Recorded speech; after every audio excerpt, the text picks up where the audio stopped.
اور دوسری آپ کو ایک خوشخبری یہ دینا ہے کہ گورنر اسٹیٹ بینک نے ایکشن لیتے ہوئے ان کمرشل بینکوں کا پاکستان ریلوے کی تاریخ میں پینشنرز کے حوالے سے ایک اہم قدم اٹھاتے ہوئے یہ اجلاس بلایا ہے سربراہوں کا. اگر سربراہ نہ آئے تو ان کے نومینی آئیں گے. تو دوسری طرف پاکستان ریلویز کے پے اینڈ پینشن سے متعلق حکام جو ہیں ٹاپ لیول کے وہ بھی اس میں شریک ہوں گے اور گورنر اسٹیٹ بینک کے نمائندے بھی اس میٹنگ کو چیئر کریں گے.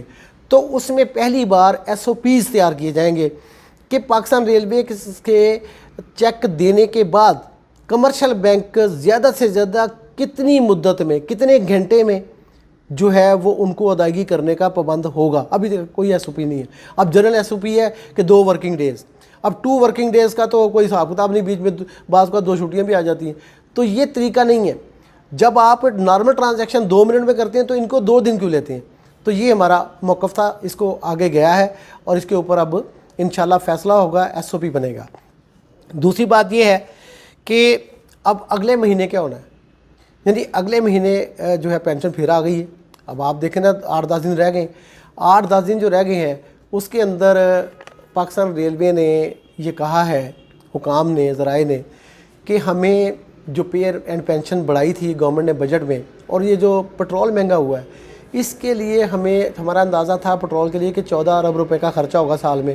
تو اس کے اوپر ہو رہا ہے تقریباً کوئی 20-22 ارب روپے کا خرچہ. تو 6-8 ارب روپے یہ بڑھ گئے ہیں اور 6 ارب روپے کا نیٹ امپیکٹ آیا ہے جو حکومت نے 10% پینشن اور 10% تنخواہ بڑھائی تھی بجٹ میں کرنٹ فائنینشیل ایئر کے.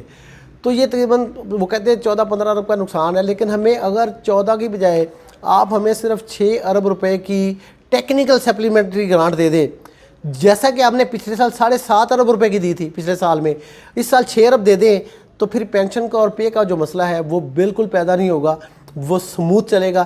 لیکن وزارت خزانہ والوں سے جو میری بات ہوئی تھی انہوں نے کہا تھا کہ یہ ممکن نہیں ہے, ہمارے پاس اتنے ریسورسز نہیں ہیں کہ ہم یہ کام کر سکیں. لیکن ہمارے ذمے جو پیسے ہیں وہ ہم نے نہ پہلے روکے ہیں نہ اب روکے ہیں. تو اگلے مہینے 3 ارب روپے وزارت خزانہ نے پاکستان ریلوے کو پے اینڈ پینشن کی مد میں دینا ہے. اب ریلوے نے اس میں پیسے ڈالنے ہیں کیونکہ خالی پینشن ہی جو ہے وہ 3 ارب روپے ہے, تو اس میں پے کا جو شارٹ فال ہے وہ کہاں سے پورا کرنا ہے. وہ آپ کو میں یہ میں بتا رہا ہوں آپ کو اپریل میں جو آپ کو پیسے ملنے ان کی صورتحال, اور مئی جون میں جانی ہے وہ اور طرح سے آپ کو بتاؤں گا, ساتھ ساتھ بتاتا رہوں گا. اچھا, ایک اور اہم نقطہ میں نے پچھلے ویلاگ میں اٹھایا تھا وہ یہ کہ کیا ریلوے لاہور ڈویژن کی تنخواہ بھی ڈیفالٹ ہو گئی. تو وہ ڈیفالٹ تو ہوئی ہے. اب اس کا ٹیکنیکل ریزن یہ تھی کہ اس میں IBNA نمبر جو انٹرنیشنل بینکنگ نمبر ہوتا ہے وہ مانگا گیا تھا لاہور ڈویژن سے. لیکن لاہور ڈویژن میں جو ہے وہ DS نئے ہیں, انہوں نے کہا کہ یہ تو پرانا معاملہ چل رہا تھا لیکن اب ہم نے اس کو پورا کر دیا ہے.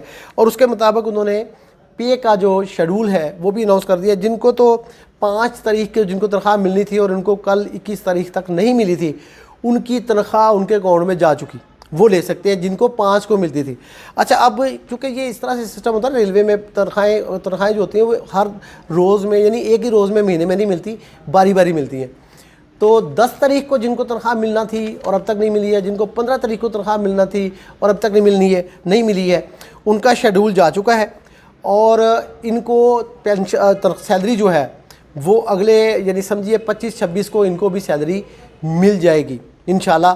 یہ مجھے ریلوے کے حکام نے بتایا ہے, تو میں نے یہ آپ تک یہ بات پہنچا دی ہے. پہلے بھی میں کہہ رہا تھا کہ HBL میں پیسے جا چکے ہیں, UBL میں پیسے جا چکے ہیں, لیکن UBL نہیں دے رہا تھا. تو یہ UBL کی اب گوشمالی ہوگی. HBL سے پوچھا جائے گا اسٹیٹ بینک کی طرف سے کہ آپ نے یہ کیوں کیا ہے. ان کے پاس اگر شاید یہ جواب ہو کہ ہم نے تو 2 دن میں کہا ہوا ہے, تو اب 2 دن والا معاملہ ختم ہونے والا ہے انشاءاللہ. اچھے کی توقع رکھیں. میں آپ کی اس پوری جو پینشن کا حق ہے, جو سیلری کا حق ہے, اس کے ساتھ ساتھ چلوں گا.